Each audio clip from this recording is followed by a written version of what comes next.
Now, this one's one you should definitely watch out for.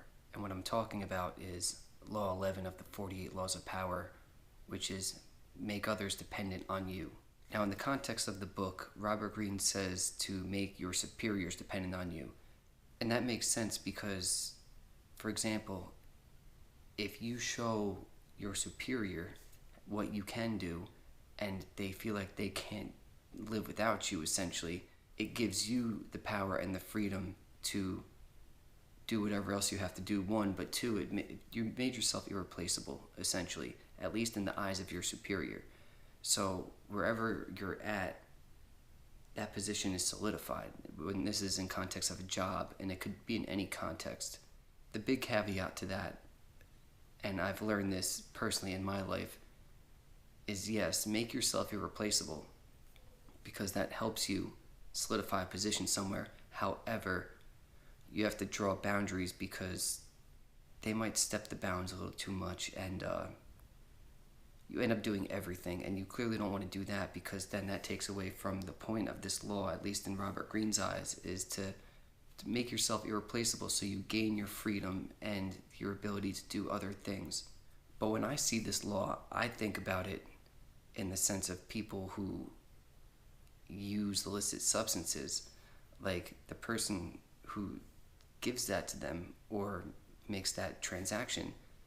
They made that person dependent on them, and it doesn't have to be with illicit substances, it's with anything else. And that's what I'm telling you to watch out for, because if you're dependent on someone, you've lost your power.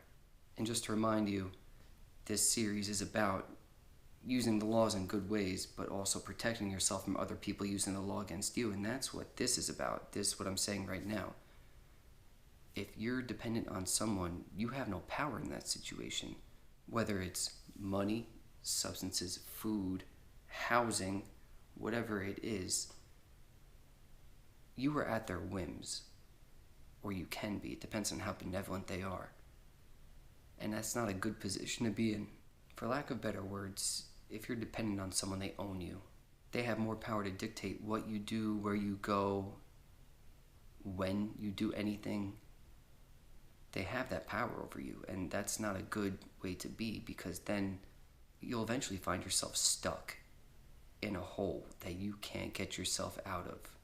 And that's the caveat too. Realistically, you're never fully stuck for the most part. Like, there are instances, obviously, but it just depends on the sacrifice and the price you have to pay to get unstuck. And the more you stay under someone's control and dependency, the more likely it is that that's going to continue to grow. And I feel like the real pitfall in this situation would be when you're unknowingly becoming dependent on someone, and that's how someone can use it against you, is to make you dependent on them. So now you can't see life without them, but in reality, that's all in your head. They're manipulating you. They're manipulating you to think that you're dependent on them. It's important to be mindful of someone trying to make you dependent on them. They want to make you believe that you're dependent on them, so you stick around for selfish reasons, and mostly it's because they're able to manipulate you and get something out of you. So that's the main thing I see about this, and that's what you have to protect yourself against. But anyways, I've talked enough about this. My name is Brendan. This is The Lost Tribe. If you like this content, hit that like button down below.